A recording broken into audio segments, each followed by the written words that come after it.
बहुत बहुत नमस्कार दोस्तों, आप सभी का स्वागत है हमारे online platform GS learn by Yagnesh में। और आज हम लोग भारत के प्राचीन इतिहास के क्रम में आज हमारा इतिहास का छठा वीडियो है। ये इतिहास का छठा वीडियो आपको मिल रहा है, जिसमें हम लोग आज महाजनपद काल और मगध साम्राज्य का उत्कर्ष पढ़ेंगे। तो एक क्रम में हमारा इतिहास का ये छठा वीडियो है। और महाजनपद काल के विषय में जब हम चर्चा करते हैं तो महाजनपद काल का जो समय प्रारंभ होता है वो छठी शताब्दी ईसा पूर्व से, ठीक है। अच्छा, इसमें काफ़ी प्रकार के धार्मिक क्रांतिक आंदोलन उस समय, ठीक है, परिवर्तन हो रहे थे। और सामाजिक स्थिति में भी परिवर्तन हो रहा था, आर्थिक स्थिति में भी परिवर्तन हो रहा था और धार्मिक स्थिति में भी परिवर्तन हो रहा था। इसके पश्चात जो है लगभग आप ये समझिए कि 1000 ईसा पूर्व से लेकर के मतलब वैदिक काल की समाप्ति से लेकर के और उत्तर वैदिक काल यानी 600 ईसा पूर्व के मध्य लोहे का आगमन हो चुका था, जिसके फलस्वरूप जो है कृषि कार्य को काफ़ी प्रगति मिल चुकी थी और जिसके परिणाम स्वरूप छोटे छोटे राज्य जो है बनते गए हैं।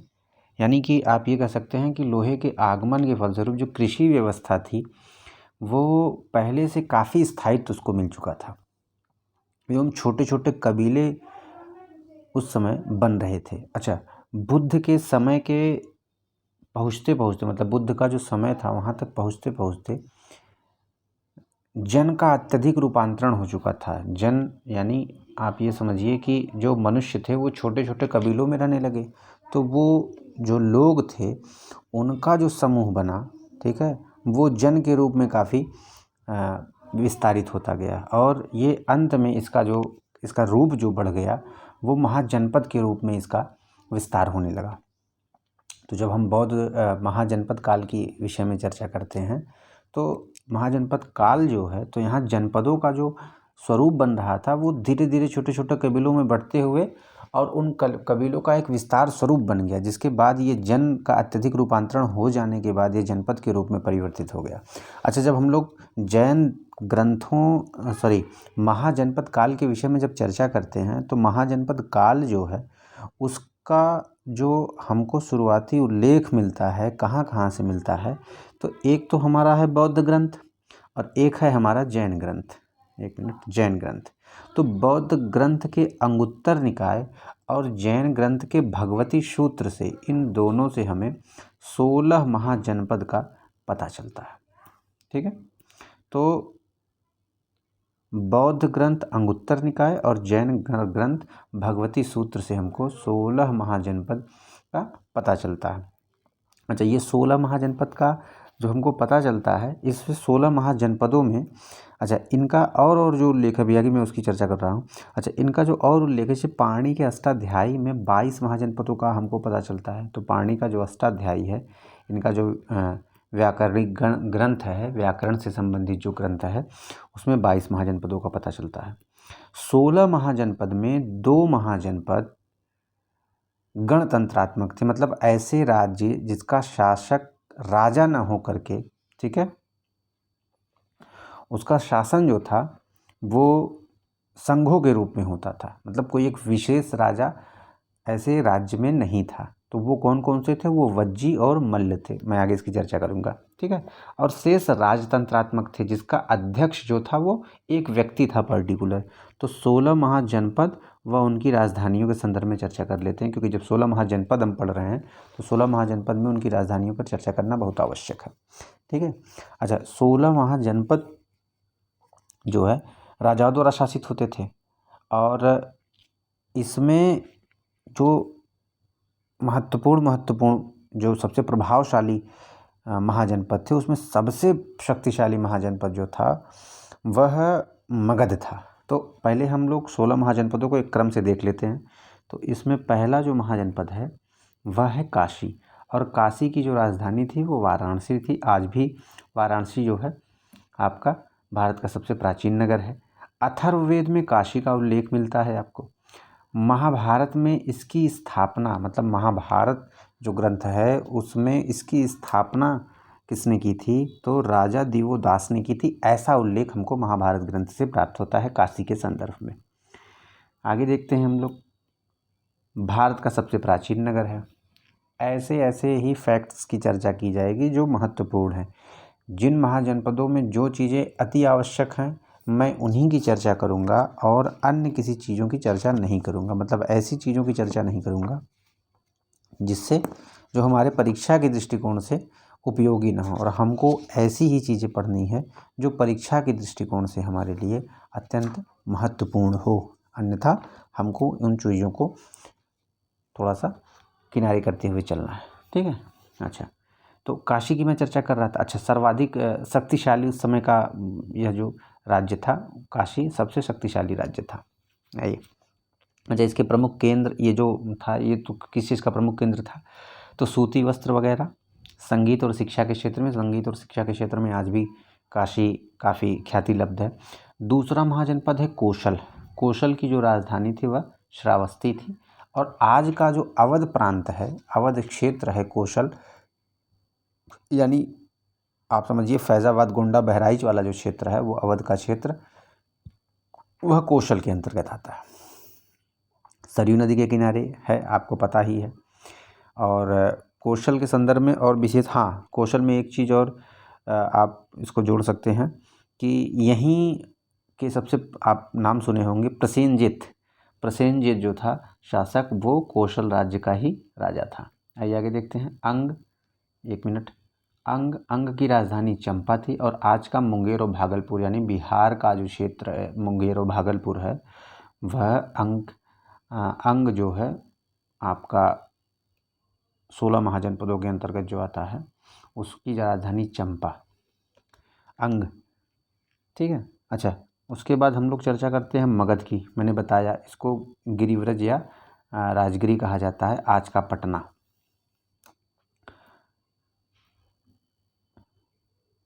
मगध का सर्वप्रथम उल्लेख अथर्ववेद में आपको प्राप्त होता है। मगध का जो उल्लेख है आपको, वो अथर्ववेद में प्राप्त होता है।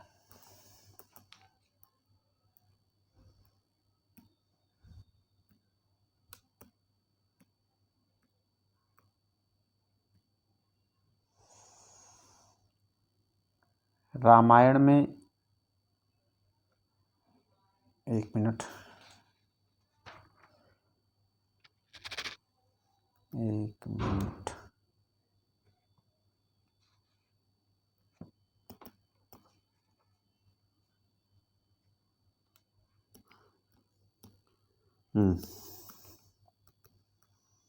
थोड़ा सा कन्फ्यूजन। रामायण में इसको वासुमती की संज्ञा दी गई है, और वेनसांग ने इसको कुशाग्रशाला कहा है। ठीक है। तो वेनसांग ने इसको कुशाग्रपुर कहा है, सॉरी, और रामायण में इसको वासुमती की संज्ञा दी गई है। अगला हमारा महाजनपद है वज्जी। इसकी राजधानी वैशाली है, और आज का बिहार नेपाल का क्षेत्र इसके अंतर्गत आता है। मल्ल की राजधानी कुशीनगर है, आज का पावापुर जो क्षेत्र है कुशीनगर का क्षेत्र उत्तर प्रदेश का। अगला हमारा वत्स आता है कौशाम्बी, प्रयागराज क्षेत्र, बांदा का क्षेत्र। चेदी, शुक्तिमती, बुंदेलखंड और एमपी का क्षेत्र आता है। कुरु, इंद्रप्रस्थ, दिल्ली, हरियाणा, मेरठ का जो क्षेत्र है आज का। पांचाल 2 भागों में विभाजित था। उत्तरी पांचाल की जो राजधानी थी वो अहिक्षत्र थी, यानी बरेली का क्षेत्र।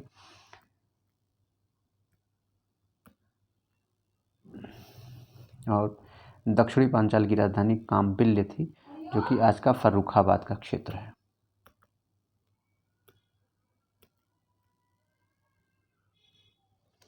मत्स्य, विराटनगर, आज का जयपुर, अलवर का क्षेत्र।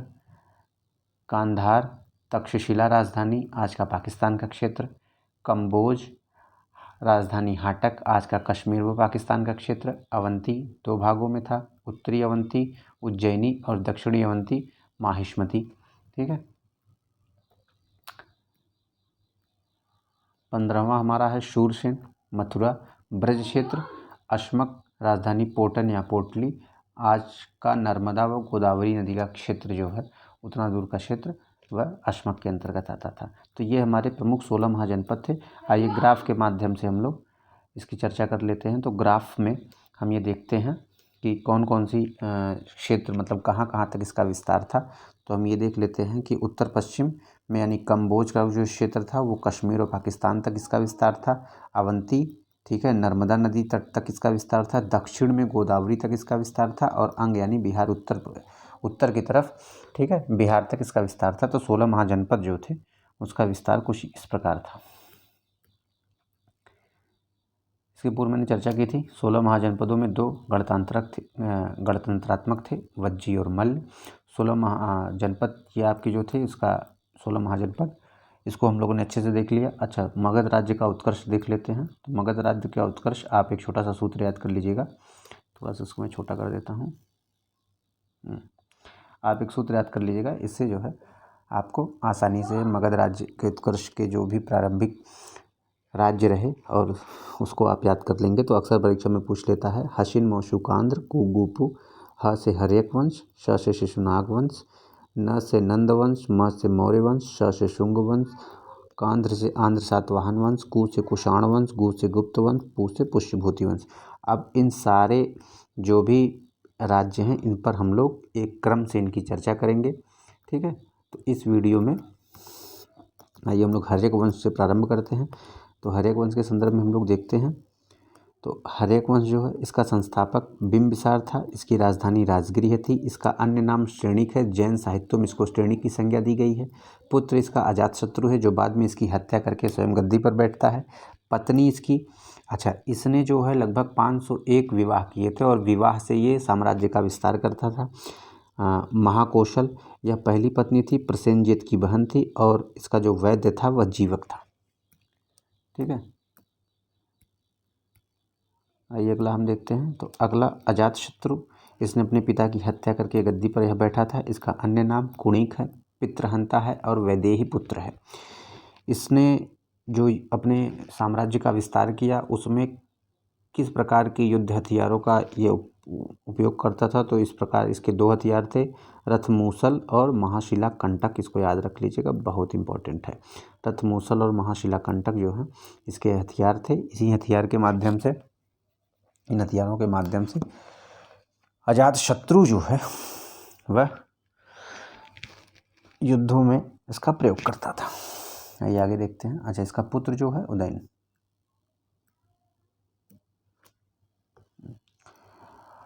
उदयन इसने अजातशत्रु की मृत्यु के पश्चात या कह सकते हैं कि इसकी हत्या के पश्चात या गद्दी पर बैठा, इसने पाटलिपुत्र नामक नगर बसाया। इसके जो पुत्र थे वह 3 पुत्र थे, ठीक है, अनिरुद्ध, मुंडक और नागदशक। एक मिनट, नागदशक इस वंश का अंतिम शासक था।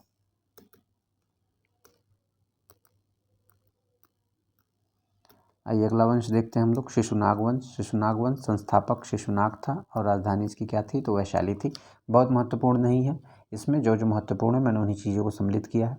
जहाँ ज़्यादा पढ़ने की ज़रूरत है वहाँ मैं आपको बहुत ज़्यादा ढेर सारा कंटेंट दूंगा। जब हम लोग मौर्य साम्राज्य में प्रवेश करेंगे, मौर्य साम्राज्य के विषय में, इसके बाद जो वीडियो बनेगा वो मौर्य साम्राज्य पर बनेगा, ठीक है। तो उस पर जब हम प्रवेश करेंगे तो उसमें मौर्य साम्राज्य से, चूँकि चंद्रगुप्त मौर्य, बिंबिसार से प्रश्न कम बनते हैं, अशोक से सबसे अधिक प्रश्न बनते हैं और चंद्रगुप्त मौर्य से बनते हैं। इन दोनों के इतने सारे फैक्ट मैं आपको दे दूंगा छोटे से वीडियो में कि पर्याप्त हो जाएगा। जो वहाँ से प्रश्न बनना है वहाँ से कोई भी प्रश्न आपके उस वीडियो से बाहर नहीं जाएगा। शिशुनाग के बाद कालाशोक, इसका उपनाम काकवर्ण था। राजधानी इसकी पाटलिपुत्री। द्वितीय बौद्ध संगीति का आयोजन किया। अजातशत्रु के समय में प्रथम बौद्ध संगीति का आयोजन हुआ था। इसके पूर्व मैंने बौद्ध धर्म में इन सब सारी चीज़ों पर चर्चा की है। शिशुनाग वंश का अंतिम शासक नंदीवर्धन था। इसमें बहुत जरूरी चीज़ें नहीं हैं बहुत, क्योंकि यहाँ से प्रश्न बनते भी नहीं। नंद वंश संस्थापक महापद्म नंद। इस वंश में कुल 9 राजा हुए। महापद्म नंद, इसके अन्य नाम है एकराट, द्वितीय परशुराम है, उपाधि सर्वक्षत्रांतक है। कई जगह उल्लेख मिलता है कि पहला शूद्र शासक था। समकालीन इसके पाणिनि थे, इसके मित्र भी कहे जाते हैं। कलिंग विजय, इसने कलिंग पर विजय प्राप्त की थी और उसका जो उल्लेख हमको है वह खारवेल के हाथी गुम्फा अभिलेख से प्राप्त होता है।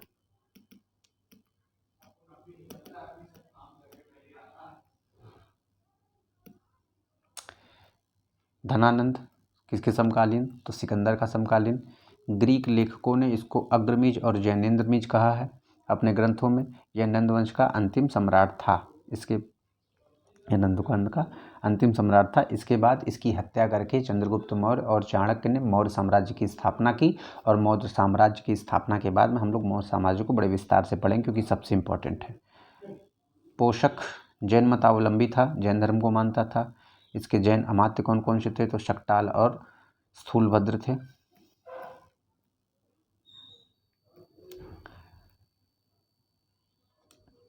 इसके काल के अन्य विद्वान कौन कौन से थे, तो उपवर्ष थे, रुचि थे और कात्यायन थे। ये महत्वपूर्ण है, याद कर लीजिएगा, इनको देख लीजिएगा। और 322 ईसा पूर्व में चंद्रगुप्त मौर्य ने अपने गुरु चाणक्य की सहायता से धनानंद की हत्या कर मौर्य साम्राज्य की नींव डाली।